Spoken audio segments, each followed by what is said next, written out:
जय शालिग्राम चैनल में आपका स्वागत है। हमें बिना विचारे कुछ भी नहीं करना चाहिए। बिना विचारे जो करे सो पाछे पछताए। काम बिगाड़े आपनु जग में होत हँसाए। कुछ भी करने से पहले उसके विषय में कई बार सोचना चाहिए, वरना काम बिगड़ने के बाद खुद रोते रहते हैं और सोचते रहते हैं। एक समय की बात है कि एक गांव में एक राजा रहते थे। उनके 3 पुत्र थे। अब वो काफ़ी बूढ़े हो चुके थे। अब वो सोच रहे थे क्यों ना मैं अपना राज्यभार अपने बेटों में से किसी एक बेटे को सौंप दूं। फिर उन्होंने विचार किया, पहले मैं अपने पुत्रों की परीक्षा लूँगा। जो मेरी बातों पर खरा उतरेगा, उसे मैं राज्य गद्दी संभालने को दे दूँगा। फिर वो प्रश्न पूछते हैं अपने बड़े बेटे से, बताओ पुत्र, किसी अपराधी को सज़ा देना रहेगा तो तुम कैसे दोगे? बड़ा बेटा बोलता है, पिताजी, मैं ऐसी सज़ा दूँगा कि दूसरा कोई वो काम करने की सोचे तो उसकी रूह काँप उठे।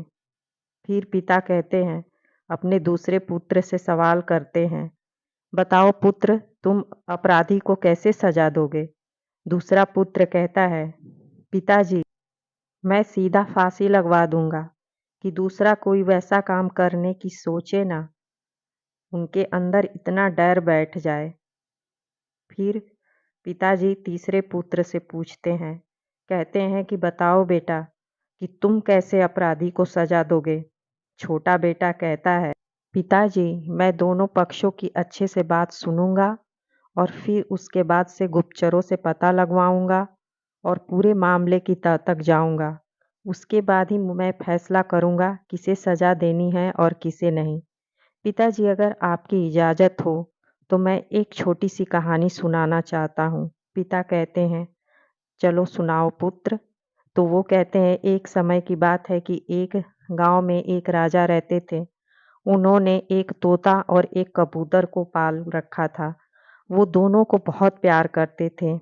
कुछ दिनों के बाद कबूतर ने कहा कि मालिक, मैं अपने घर जाना चाहता हूँ, अपने माता-पिता से मिलने। तो वो कहते हैं कि जाओ, लेकिन जल्दी ही चले आना। वो जाता है, अपने माता-पिता के साथ कुछ दिनों तक रहता है। कुछ दिनों के बाद जब वो वापस आने लगता है, तो एक आम का पेड़ देखता है। वो आम के पेड़ के बारे में सुना था कि जो लोग उस आम के पेड़ के फल को खाते हैं, वो लोग अमर हो जाते हैं। तो उसने सोचा, क्यों ना इसमें से एक आम मैं अपने मालिक के लिए चलूं। वो आम लेकर आने लगता है। ज़्यादा दूरी होने के कारण थक कर सोचता है, कुछ देर में क्यों ना आराम कर लूं। फिर सुबह होगा तो मैं फिर जाऊंगा।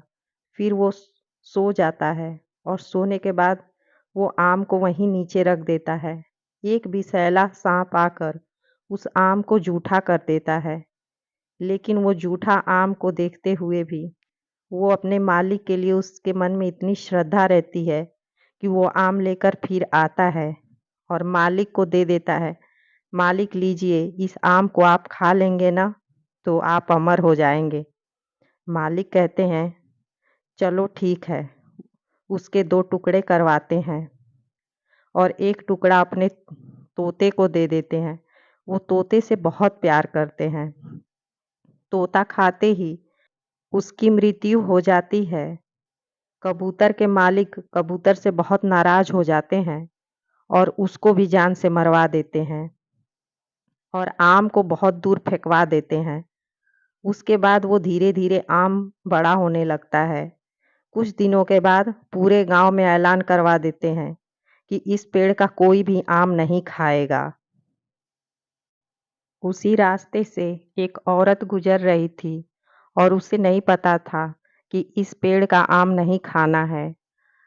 उसको भूख लगी रहती है।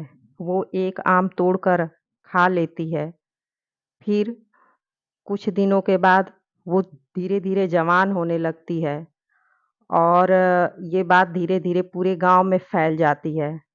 ये बात फैलते हुए उस कबूतर के मालिक के यहाँ तक भी बात पहुँच जाती है।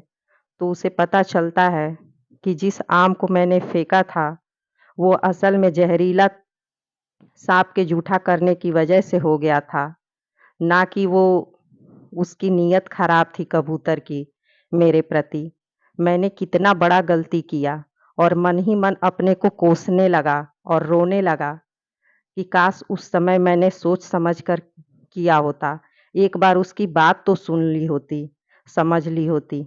इसीलिए हमें कोई भी काम बिना सोचे विचारे नहीं करना चाहिए और किसी की बात बिना धैर्य से सुने हुए निर्णय नहीं लेना चाहिए। इसलिए हम लोगों को जीवन में पछताना पड़ता है। राजा का छोटा बेटा उनको कहानी द्वारा समझा देता है और कहता है, पिताजी, मैं बिना विचारे और बिना दोनों पक्षों की बात सुने कोई निर्णय नहीं लूँगा कि जिससे आगे चल के मुझे दुःख हो। और मन ही मन राजा उसकी बात सुनकर बहुत खुश होते हैं और कहते हैं कि यही मेरा राजगद्दी संभालेगा, यही मेरा राज्यभार संभालेगा। जय शालिग्राम। इस कहानी से यही सीख मिलती है कि हम लोगों को बिना विचारे, बिना सोचे समझे कोई भी काम नहीं करना चाहिए।